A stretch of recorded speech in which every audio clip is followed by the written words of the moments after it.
Il existe un évangile dont vous n'avez probablement jamais entendu parler. Un texte chrétien vieux de 19 siècles, enfoui dans le sable d'Égypte, oublié pendant des générations et qui porte un nom aussi simple que vertigineux. L'évangile de la vérité. Ce texte ne raconte pas de miracle, il ne menace d'aucun enfer, il ne commande rien. Sa toute première phrase est une ouverture, un seuil, une main tendue. L'évangile de la vérité est joie pour ceux qui ont reçu du Père de la vérité, la grâce de le connaître. Écoutez bien, pas de loi, pas de châtiment, pas de jugement dernier. La bonne nouvelle, ici, c'est la joie de savoir. C'est la connaissance elle-même, reçue comme une grâce qui constitue le salut. Et si la plus profonde des souffrances humaines n'avait pas d'autre cause que l'oubli? L'oubli de qui vous êtes, d'où vous venez, de ce à quoi vous appartenez. Pas un oubli de surface, pas un nom qui vous échappe un instant, mais un oubli radical, un voile tombé sur votre identité la plus ancienne, celle qui existait avant même que vos yeux ne s'ouvrent au monde. C'est exactement ce que soutient ce texte, avec une puissance poétique qui n'a rien à envier aux plus grandes pages de la mystique universelle. Il ne démontre pas, il ne raisonne pas, il chante. Et ce qu'il chante est un drame immense, celle d'une lumière perdue puis retrouvée, d'un nom oublié puis prononcé à nouveau. L'évangile de la vérité a été découvert en 1945 à Nag Hammadi, en Haute-Égypte, parmi une cinquantaine de manuscrits enfouis dans une jarre d'argile. Elle est rédigée en copte, probablement traduit d'un original grec composé au milieu du IIe siècle. Les spécialistes l'attribuent à Valentin ou à son cercle, l'un des théologiens les plus brillants et les plus controversés du christianisme primitif. Quiriné de Lyon combattait déjà vers 180 dans son Contre les hérésies. Ce n'est pas un évangile comme ceux de Marc ou de Matthieu. Vous n'y trouverez ni récit de naissance, ni parabole narrative, ni discours rapporté. C'est une méditation continue, une homélie qui tient à la fois de poèmes philosophiques et de sermons mystiques. Une parole qui se déroule comme une vague lente, portant en elle tout le poids d'un monde à dire. Voici ce que nous allons traverser ensemble. D'abord, le drame originel que raconte ce texte. Comment l'ignorance a engendré un monde de terreur. Puis la figure de Jésus, identifié au Verbe du Père, qui vient briser cette illusion par un geste inouï. La publication d'un livre divin sur le bois de la croix. Ensuite, la vision valentinienne de l'identité humaine. Le nom secret que chacun porte en soi et que seule la connaissance peut révéler. Enfin, ce que cette voix du IIe siècle a encore à murmurer à notre époque.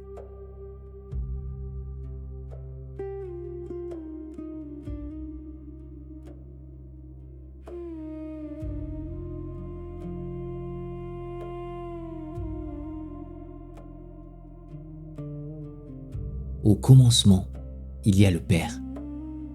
Non pas un Dieu parmi d'autres, non pas un créateur qui façonne l'argile avec ses mains, mais une source, une profondeur sans fond, un silence d'avant toute parole, incompréhensible, inconcevable, au-delà de toute pensée que la pensée pourrait former. De lui émanent des êtres de lumière, les éons, qui composent ensemble ce que le texte appelle le plérum, la plénitude. Tout est en lui, tout vient de lui. Tout repose en lui comme le fruit repose dans l'arbre, avant même que la branche ne plie sous son poids. Mais ces êtres émanés portent en eux une blessure qu'ils ne soupçonnent pas. Ils vivent dans le Père sans savoir qu'ils sont dans le Père. Ils respirent la lumière sans reconnaître la source de cette lumière. Comme un enfant porté dans les bras de sa mère, qui ne saurait pas que ses bras existent, qui ne sentirait que le vide autour de lui, là où il y a pourtant la chaleur la plus proche. Et cette ignorance n'est pas un vide tranquille, un manque paisible. C'est un gouffre qui produit, qui engendre, qui se remplit de ce qui n'est pas. Le texte le dit avec une image dont la beauté est presque insoutenable. L'ignorance du Père produisit l'angoisse et la terreur. Et l'angoisse se condensa comme un brouillard, de sorte que nul ne pouvait voir. Entendez ce que cette phrase murmure. La matière n'est pas créée par un geste souverain. Elle naît d'un affect. Elle est de l'angoisse qui se solidifie, du sentiment qui s'épaissit, de la peur qui prend corps. Le monde dans lequel vous marchez chaque matin, les murs que vous touchez, le sol qui porte vos pas, tout cela, pour l'auteur de ce texte, est du brouillard condensé, une opacité née de l'oubli.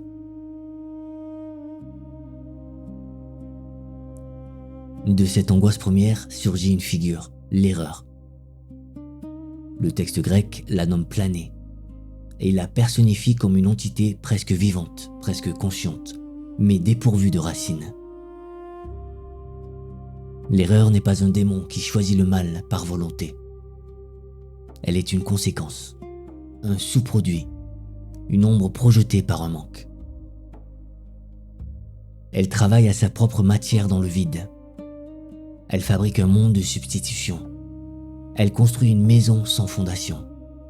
Elle peuple des pièces qui n'existent pas avec des meubles qui ne tiennent pas.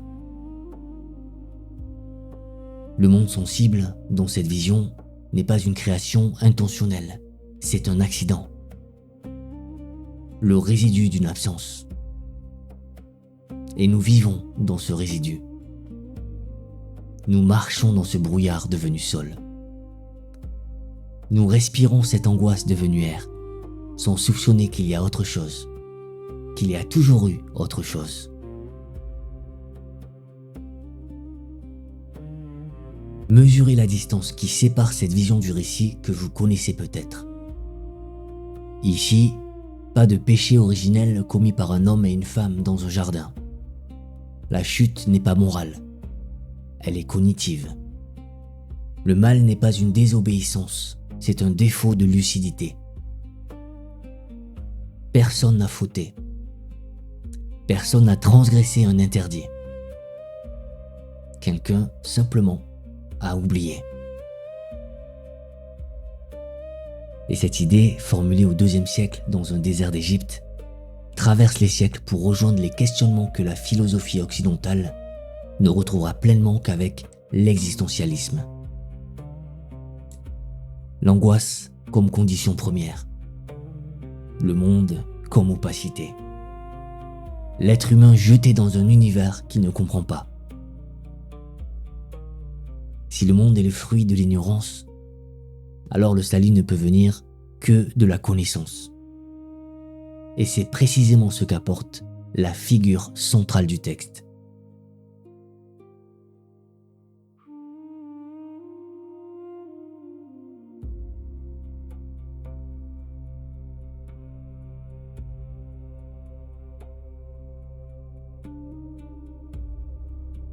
Le Jésus de l'évangile de la vérité n'est pas celui que vous attendez.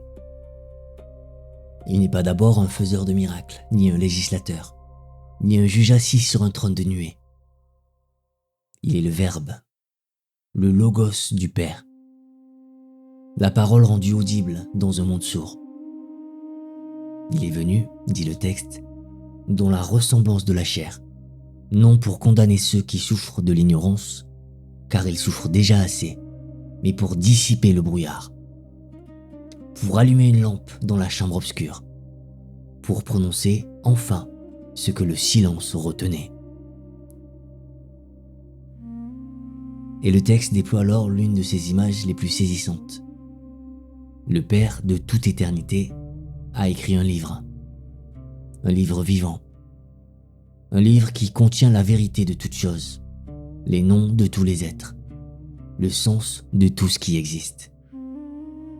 Ce livre, personne ne pouvait le prendre, personne ne pouvait l'ouvrir. Il demeurait scellé dans la pensée du Père, comme une lettre d'amour que nul n'ose décacheter. Jésus est celui qui a pris ce livre. Il s'en est revêtu comme on revêt un vêtement. Et il l'a porté jusqu'au lieu le plus inattendu qui soit. Écoutez. Il revêtit ce livre. Il fut cloué au bois. Il publia l'édit du Père sur la croix.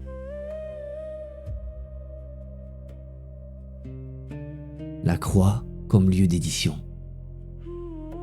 Le calvaire comme scène de publication.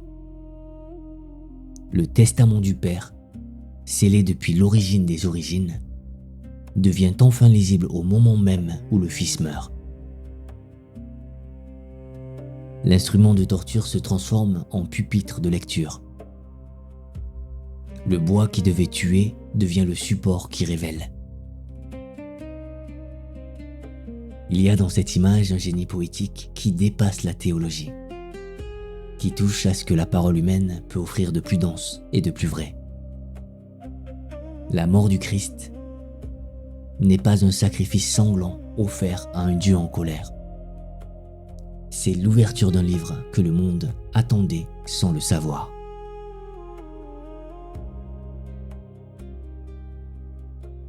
Le texte va plus loin encore.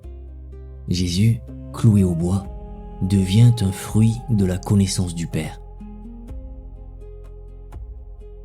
Un fruit sur un arbre. L'écho avec la Genèse est voulu. Il est lumineux. Il retourne le récit de l'Éden comme un gant. Le premier fruit, celui du jardin, apportait la mort. Celui-ci apporte la vie.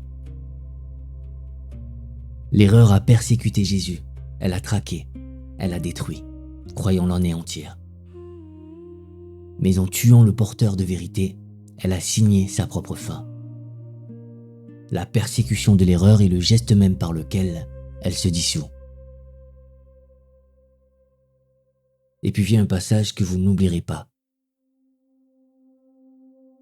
L'auteur compare la vie dans l'ignorance à un sommeil peuplé de terreur. C'est comme des gens qui étaient plongés dans le sommeil et se trouvaient au milieu de cauchemars. Ou bien ils fuient quelque part, ou bien ils frappent, ou bien ils tombent de haut, ou bien ils s'envolent dans l'air sans avoir d'ailes. Toute l'agitation du monde est là, les poursuites, les chutes, les combats sans adversaire, les envols sans destination. Et rien de tout cela n'est réel. Rien. Pensez à vos propres nuits. À ces rêves où vous couriez sans avancer. Où vous criez sans que votre voix ne porte. La gnose, la connaissance véritable, c'est le moment du réveil. L'instant où le dormeur ouvre les yeux et comprend que les monstres qui le poursuivaient n'avaient pas de corps, pas de poids, pas de souffle.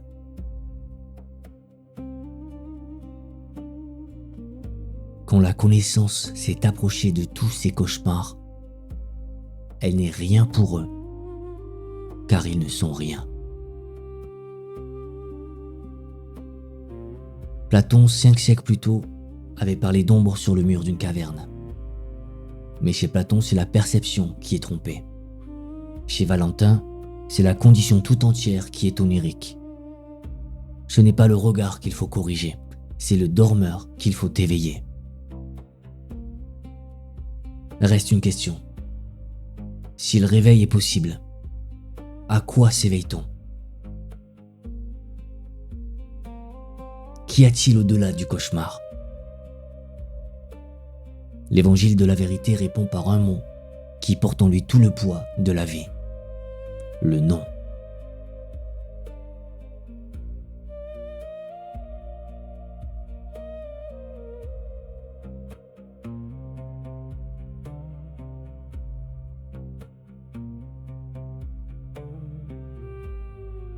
Il y a une question que chaque être humain porte en soi, qu'il la formule ou non, qu'il l'affronte ou la recouvre de bruit et d'occupation.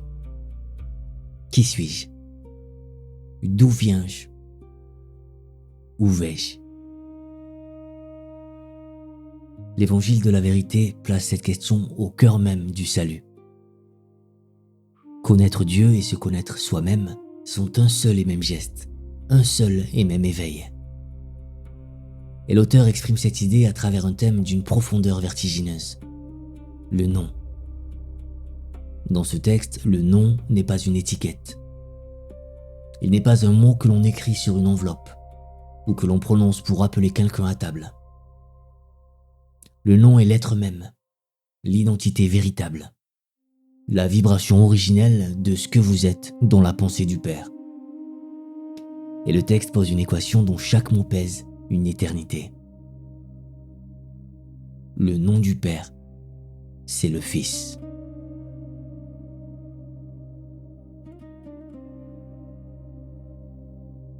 Le Fils n'est pas un être séparé qui se tiendrait à côté du Père. Il est sa prononciation, sa manifestation, le son par lequel l'ineffable se rend audible. Engendrer et nommer sont un seul acte. Le Père parle et ce qu'il dit, c'est le Fils.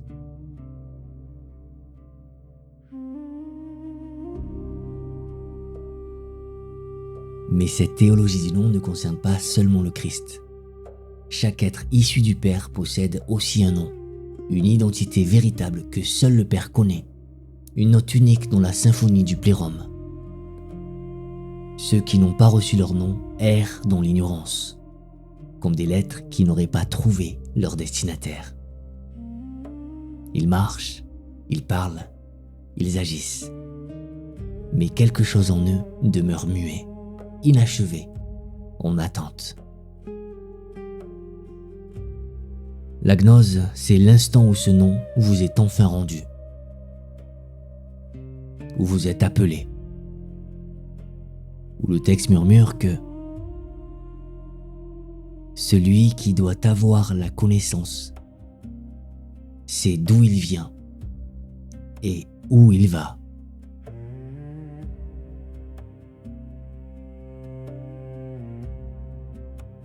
Non pas un savoir de livre, non pas une érudition que l'on accumule, mais une reconnaissance, comme l'on retrouve un visage aimé après une longue absence.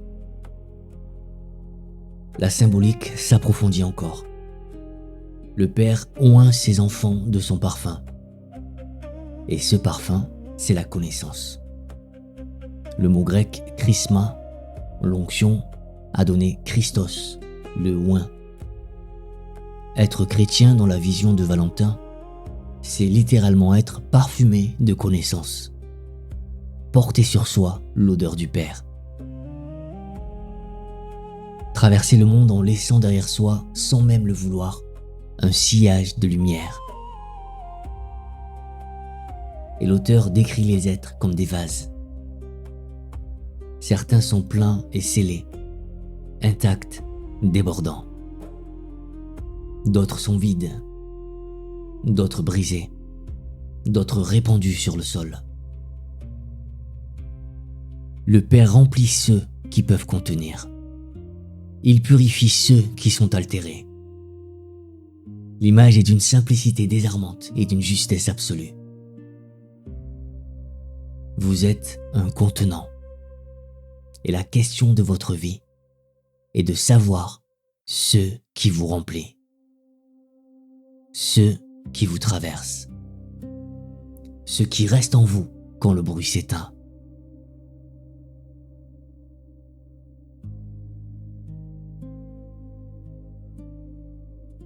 Le but de tout cela, la destination de cette longue traversée depuis l'ignorance jusqu'à la connaissance, porte un nom qui résonne comme un soupir d'arrivée.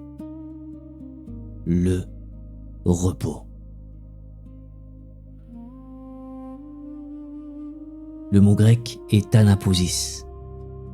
Ce n'est pas de l'inertie. Ce n'est pas le sommeil. Ce n'est pas l'extinction. C'est la fin du manque, la cessation de l'errance.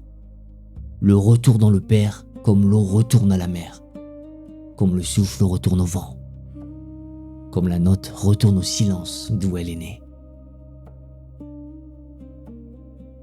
L'auteur réinterprète le sabbat, ce jour de repos que la tradition juive plaçait au 7e jour. Le vrai sabbat, écrit-il, n'est pas un jour de la semaine. C'est l'état de celui qui a retrouvé son origine et qui sait enfin où il est. Non pas un lieu, mais une présence. Non pas un moment, mais une plénitude.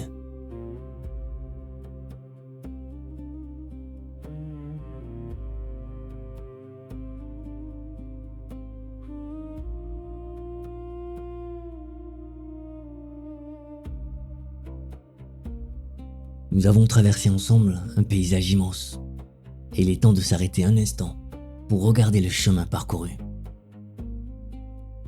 Ce que dit l'évangile de la vérité tient en 3 gestes. Le premier, le mal n'est pas une force qui vous attaque du dehors. C'est un oubli qui vous aveugle du dedans. Le monde ne souffre pas d'un excès de malice. Il souffre d'un déficit de lucidité. Le deuxième, le Christ n'est pas un juge. Il est un révélateur. Il vient publier le livre du Père, dissiper le cauchemar, prononcer le nom de chacun. Le troisième, la connaissance dont parle ce texte n'est pas l'accumulation de savoir. C'est une transformation de l'être. Un réveil qui change la nature même de celui qui le vit. On ne possède pas la gnose, on est possédé par elle.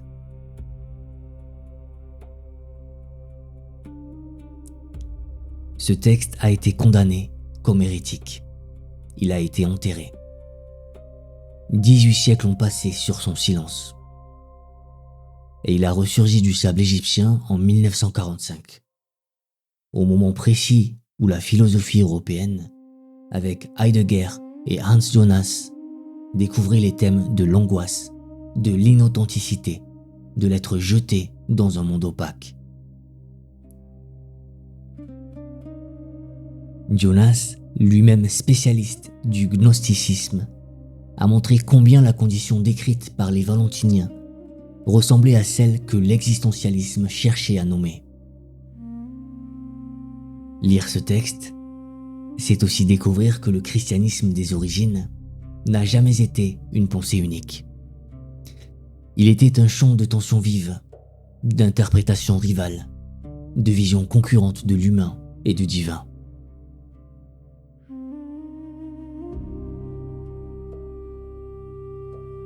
Je vous laisse avec une question. Une seule. Elle est vieille de 19 siècles. Et elle est aussi neuve que votre prochain souffle. La voici. Et si la question la plus urgente de votre vie n'était pas « Que dois-je faire ?» mais « Ai-je oublié qui je suis ?»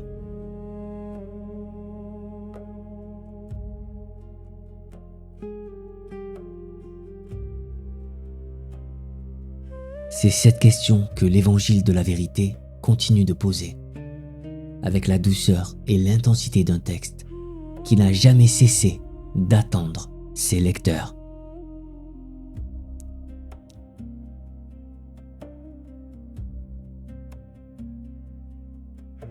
Merci à vous d'avoir cheminé avec moi dans cette méditation. Merci pour votre écoute, votre présence. votre patience devant un texte aussi rare que lumineux. Ce que nous avons parcouru ensemble ne m'appartient pas. Il vous appartient désormais.